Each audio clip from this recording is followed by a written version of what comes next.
Hi, my name is Emilia Jenkins. My research field is actually comparative Western and Japanese classics and mythology.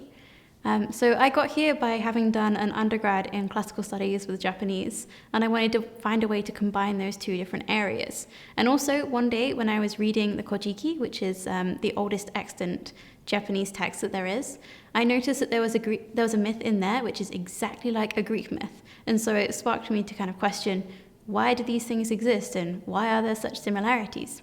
So at the moment, I'm writing my dissertation, which compares part of the fourth book of Ovid's Metamorphoses with 4 songs from the Kojiki, that same text. And I look at the way that different narrative voices interplay and how that can kind of contribute to how tone is formed, and therefore how we can kind of look at the works as a whole.